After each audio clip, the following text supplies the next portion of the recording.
Μιλήσουμε για τα μυστικά, για να είμαστε πραγματικά ενυδατωμένοι, αλλά πώς αν δεν είμαστε πολύ φανατικά λάτρεις του νερού.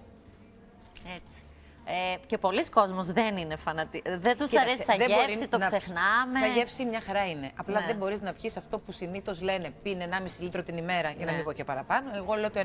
Λες 1,5 λίτρο που θα το πιω την ημέρα. Καταρχάς αυτό, να πούμε ότι είναι λίγο γενικό το 1,5 λίτρο. Δηλαδή κάθε άνθρωπος έχει άλλες ανάγκες σε νερό. Δεν μπορεί εγώ και εσύ, που εσύ μπορεί να γυμνάζεσαι τριπλάσια από μένα και έχεις το τριπλάσιο σωματότυπο μυϊκά από μένα, να έχεις τις ίδιες ανάγκες σε νερό. Οπότε αυτά είναι πολύ γενικευμένα. Ξέρετε, αυτό μπορούμε να το μετρήσουμε για κάθε άνθρωπο, το βρίσκουμε, αλλά είναι εξατομικευμένο. Από εκεί και πέρα, πίνουμε όσο περισσότερο νερό μπορούμε το καλοκαίρι, γιατί είναι η άμυνά μας. Οι νέες έρευνες λένε, Ελένη μου, να πάμε με τη δίψα μας. Δηλαδή να προσπαθούμε το νερό να το ενσωματώνουμε και στα γεύματα, να μην λέμε δεν πίνω με το γεύμα νερό ή δεν πίνω μετά το γεύμα νερό. Να βάλουμε παντού νερό, ειδικά το καλοκαίρι που το έχουμε ανάγκη, και τις τροφές που θα πούμε τώρα, ώστε να παίρνουμε και από εκεί νερό. Λοιπόν, τα πιο ενυδατικά τρόφιμα θα ξεκινήσουμε από τα φρούτα και τα λαχανικά, που είναι όλα πολύ ενυδατικά, έτσι. Και εμείς θα πούμε τα top ενυδατικά, αυτά δηλαδή που είναι 90-95% νερό.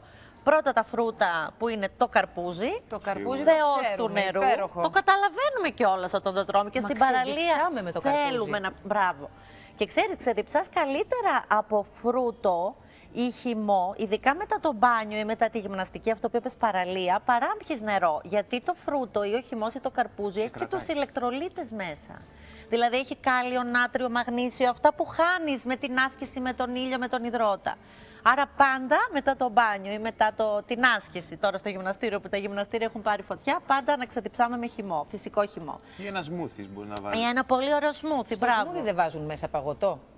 Το γάλα έχει μέσα. Τι βάζουν, γιαούρτι, τι βάζουν. Γιαούρτι ή γάλα. Το παγωτό είναι το παιδικό σμούθι, Ελένη, για σένα. Εκεί είμαι, για τα παιδάκια. Εκεί είσαι γι' αυτό. Στο δικό σου σμούθι θα βάλουμε. Το γάλα έχει νερό. Έχει, ναι. Το γάλα και το γιαούρτι και κάποια τυριά ελαφριά με μεγάλη περιεκτικότητα σε νερό είναι το κότα τσιζ, το ανθότυρο. Γενικά όσα είναι έτσι. Μα το νιώθουμε και στο στόμα μας. Δεν είναι την παρμεζάνα. Ακριβώς, ναι. Ακριβώς. Τα πιο έτσι μαλακά τυριά έχουν νερό και το γάλα 2 μερίδες την ημέρα να πληρώνει το νερό. Εκεί που αυτό που θέλω να προσέξετε πολύ είναι το αλκοόλ. Είναι αφυδατώνει εξαιρετικά το αλκοόλ. Πάρα πολύ. Ναι. Όλα. Και η μπύρα, και γιατί μας ξεδιψάει. Η αίσθηση είναι, αλλά αφυδατώνει. Δηλαδή θέλει μετά από κάθε μπύρα, κάθε ποτήρι κρασί, κάθε ποτήρι τσίπουρο ή ούζο, μπράβο, ένα ποτήρι νερό. Γιατί γι' αυτό η αρχαίοι νερώνανε το κρασί τους. Ακριβώς. Θέλει πάντα. Σου φέρα τον κατάλληλο, σου λέω, εγώ δεν τα ξέρω. Ξέρει μέχρι και τις υγιεινές συνήθειες των αρχαίων. Ισχύει το 0,52 ανασωματικού βάρου στο νερό? Όχι, είναι λίγο. Σε τι γλώσσα μιλάτε, να καταλαβαίνουμε και εμείς και τηλεθεατές κι εγώ.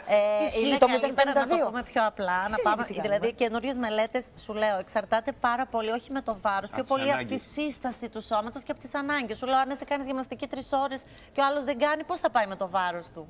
Ναι, αλλά να σου πω κάτι. Χρειάζεσαι όμως και να καθαρίζεις τα νεφρά σου. Οπότε εκεί πρέπει να πιεστείς. Το μίνιμουμ. Ναι, αυτό είναι το μίνιμουμ που προτείνουμε, αλλά είναι εξατομικευμένο. Ας μην το πούμε εδώ και μπερδέψουμε τον κόσμο. Εντάξει. Προχωράμε. Θα κάνετε μια μέρα θέμα, οι δυο σας είναι σίγουρο. Σίγουρα. Το πάτε υπέροχα. Απλά να θυμάστε να το καταλαβαίνουμε και εμείς που δεν το ξέρουμε τόσο πολύ το θέμα. Βασικό.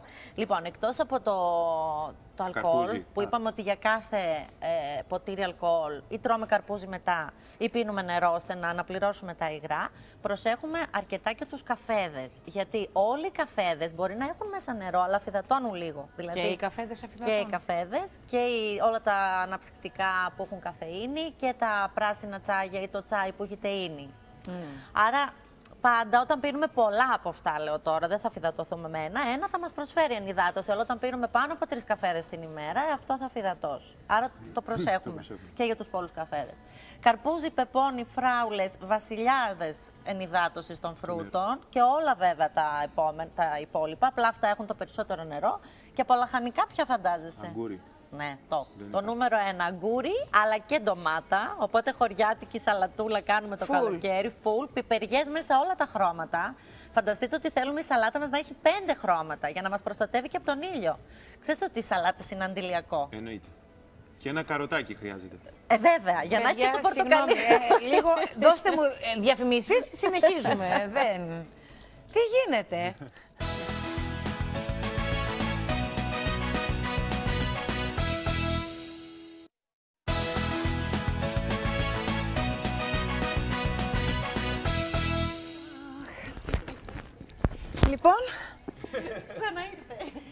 Λέγαμε στο διάλειμμα για τα φρουτόνερα. Είμαι σίγουρη, τι θα λέγατε. Για παραλίες. Σίγουρα είχατε συνεχίσει την κουβέντα της δίαιτας. Που του αρέσει πάρα πολύ. Τι είναι το φρουτόνερο, πείτε μου και εμένα. Δηλαδή βάζεις φρούτα ή λαχανικά μέσα στο νερό σου και τους δίνεις μια άλλη γεύση και παίρνεις και... Αυτό το κάνουμε, οκ. Δηλαδή μέσα στο νερό μπορείς να βάλεις φράουλες. Ναι. Μπορείς να βάλεις αγκουράκια, φετούλες. Τα αγκουράκια βγάζουν και ωραία γεύση. Δηλαδή είναι ωραίο το νερό, πίνεται πολύ ωραία. Όπως και λεμονάκι αν βάλεις. Έτσι, λεμονάκι. Απλά προσέξτε λίγο το λεμόνι να μην ρίξει την πίεση τώρα το καλοκαίρι. Το πολύ λεμόνι, έτσι. Αλλά όλα τα φρούτα, φράουλες, ανανά, μάγκο, βάλτε τα κομματάκια για να φτιάξετε φρουτόνερα. Επίσης, κάτι που είναι και πολύ διουρητικό και δροσερό, η μέντα μέσα στο νερό, για να του δώσετε γεύση. Φρέσκια μέντα ή βασιλικό, είμαι σίγουρη ότι όλοι έχετε στα μπαλκόνια σας κάπου κτλ. Δυόσμο. Μπορούμε να βάλουμε και διουρητικές ικανότητες, δηλαδή μας βοηθάει να ξεπριστούμε, αλλά και μας ξεδιψάει. Οπότε, αυτά για τα καλοκαιρινά. Α, και τι να παραγγέλνουμε έξω να πούμε λίγο. Ναι. Λοιπόν, τι να παραγγέλνουμε έξω. Προσπαθήστε να μην είμαστε μόνο στον καφέ.